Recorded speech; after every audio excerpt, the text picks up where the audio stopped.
So hello hi नमस्ते। मेरा नाम है कांक्षा सिंह और मैं भी आप लोगों की तरह एग्ज़ाम्स की तैयारी करती हूँ। जैसा कि अभी मैंने एक सीरीज़ शुरू की थी कि हम DSSB PRT के बारे में डेली का अपडेट देंगे और साथ में इसकी पढ़ाई करेंगे।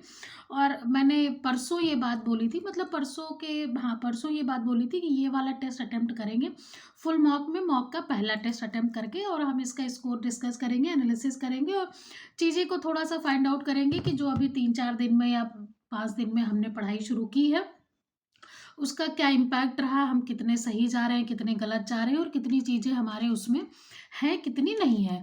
तो अभी-अभी आज मैंने इस मॉक को दिया है, ये आप मॉक देख सकते हो, अगर आपको दिख रहा हो तो ये अभी का मॉक है। अभी मतलब शाम को मैंने 7-8 बजे ही ये मॉक दिया है, तो मुझे ज़्यादा एनालिसिस करने का टाइम तो नहीं मिला है, लेकिन करना तो पड़ेगा। कल मैं इसका पूरा डिटेल एनालिसिस अपने लिए करूँगी। अभी का रिज़ल्ट ये रहा कि इसमें मेरे मार्क्स बहुत अच्छे नहीं रहे, क्योंकि एक तो पहला मॉक है और दूसरा ये भी है कि अभी मैंने बहुत सारी चीज़ें नहीं पढ़ी है। मैंने बुक ऑर्डर किया था, मैंने PDF के बारे में बात की थी और कहीं न कहीं अभी वो सारी चीज़ें मेरी पढ़ने को बची हैं। बस मैंने 3-4 चैप्टर ही उसके पढ़े थे। खासकर मैंने अभी खाली CDP पढ़ी है, तो इसमें जो ये पोर्शन आता है आपका स्ट्रॉन्ग और वीक में, तो इसमें जो है साफ-साफ लिख के आया है कि आपका जो सबसे स्ट्रॉन्ग पोर्शन है वो ग्रोथ एंड डेवलपमेंट है, क्योंकि कहीं न कहीं वही अभी हमने इतने दिन से पढ़ा था, तो वही आया था। पहले मैं आपको मार्क्स बता दूँ, मार्क्स मेरे 200 में 126 पॉइंट 126.75 ही आए हैं। मतलब ये कट ऑफ भी नहीं है जर्नल का। इस टेस्ट में जो एवरेज मार्क्स, मतलब ये कट ऑफ बता रहा है वो 150 से 160 नंबर बता रहा है, 150 160 के बीच में। तो इसमें बहुत सारी कमियां हैं। इसमें कमियां ये भी हैं कि मैंने अटेम्प्ट 173 किए थे, जिसमें से 37 क्वेश्चन मेरे गलत हैं। 37 का मतलब कहीं ना कहीं ये है कि 9 नंबर मेरे ऑलरेडी कट गए, 9 पॉइंट समथिंग मार्क्स।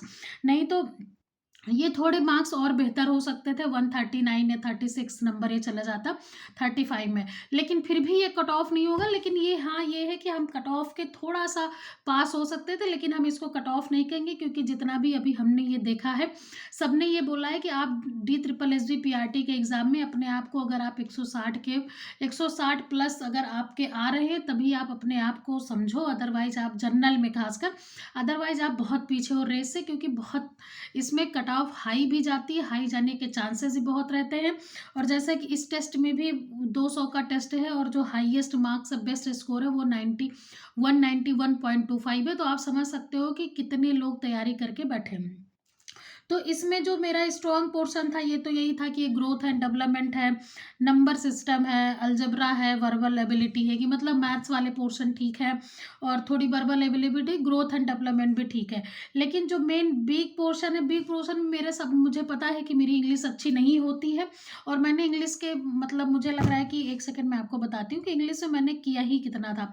मैंने ज़्यादा किया ही नहीं था, 15 क्वेश्चन किए थे, 5 जो है मैंने छोड़ दिए थे, जिसमें से 12 सही हैं, 3 गलत है। और इसमें सबसे खराब, मतलब मुझे निराशाजनक बात थोड़ी सी ये लगी है कि मेरी हिंदी खराब हो गई है।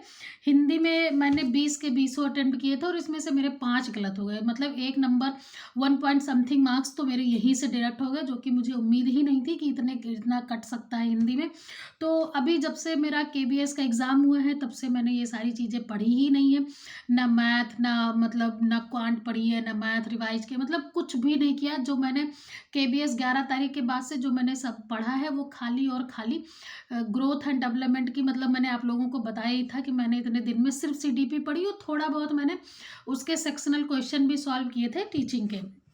अगर अब डिसिप्लिन की बात कर लें तो पहला जो डिसिप्लिन 1 होता है इसमें मैंने 17 क्वेश्चन किए थे, जिसमें से 13 सही थे।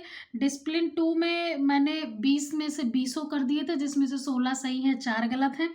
और डिसिप्लिन 3 में मैंने 19 किए थे, 15 सही हैं, 4 गलत हैं। डिसिप्लिन 4 में मैंने 19, डिसिप्लिन 4 ही मेरा सबसे खराब हुआ है डिसिप्लिन 4 में, क्योंकि मैंने इसमें से 17 एक 18 क्वेश्चन किए थे और इसमें से 7 गलत हो गए। कहीं न कहीं ये बहुत सारी चीज़ें इसमें से मेरी पढ़ी हुई नहीं थी, लेकिन मेरा वही होता है ना कि आप दिमाग लगाते हो कि ठीक है, करते हैं, तो मैंने 16 क्वेश्चन मैंने इसमें से किए थे और 3 क्वेश्चन मेरे इसमें भी गलत हो गए, डिसिप्लिन 5 में भी, है ना? तो सबसे कहीं न कहीं अभी इसमें बहुत सारी चीज़ें पढ़ने की ज़रूरत है।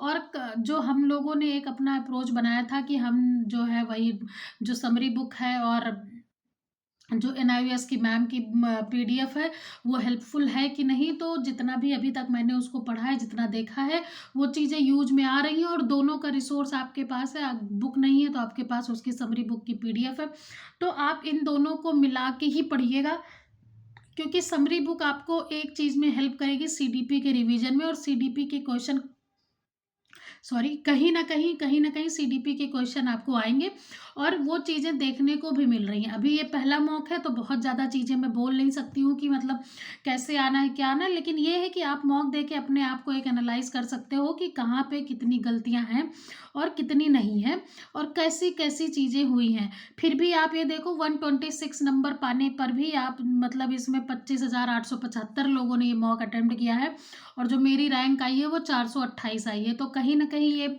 मॉक इतना भी इजी नहीं था। बहुत सारे लोग अगर अच्छे नंबर पा रहे हैं तो बहुत सारे लोग में अभी भी कमियां भी हैं। तो आप जो है, मेरा अप्रोच तो यही है, मुझे तो इतना समझ में आया है कि मुझे अभी थोड़ी हिंदी पे भी काम करना है बेहतर।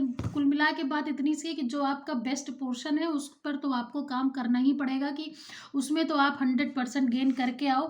अगर हम रीजनिंग की बात कर लेते हैं तो इसमें जो मानसिक क्षमता वाला एक पॉइंट पेपर होता है, 9 2 11, ये मैंने इसमें काफ़ी छोड़े थे कि मैं बाद में आके इसे अटेम्प्ट करूंगी। और मैं ये भूल गई थी कि डी ट्रिपल एस बी में आप बैक होके नहीं आ सकते। अगर आपके पास टाइम बचता भी है तो आप पलट के आ नहीं सकते, लॉक हो जाता है। तो इसमें मैंने काफ़ी क्वेश्चन, मतलब 9 क्वेश्चन मैंने छोड़ दिए थे कि आगे बढ़ते टाइम मिलेगा तो आएंगे, जो हमेशा की आदत होती है, और मैं दोबारा आ ही नहीं पाई तो वो अटेम्प्ट ही नहीं हो पाए।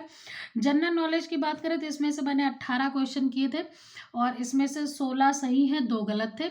कुछ तुक्के भी सही हो गए और कुछ चीज़ें मैंने अभी रिसेंट में कुछ चीज़ें मैंने पढ़ी हैं, और मैंने एक आपको करंट अफेयर का वीडियो भी बताया था कि आप इसको डेली रूटीन में अगर शामिल कर लेते हो तो आपकी बहुत सारी चीज़ों में आप अपडेट रहते हैं। जो मैथ्स का पोर्शन है क्वांट का, 19 क्वेश्चन इसमें से मैंने किए थे, 16 सही हैं, 3 गलत हैं। हिंदी और इंग्लिश का मैंने आपको बता ही दिया। तो कुल मिला के बात इतनी है, जो मेरे टेस्ट का पूरा रिव्यू ये सारा यही है कि अभी सब कुछ एवरेज पे है, कुछ भी आप बहुत अच्छा नहीं बोलोगे। सिर्फ रीजनिंग और क्वांट ही ठीक हुई है, बाकी सारी चीज़ें एक एवरेज बेस पे हैं।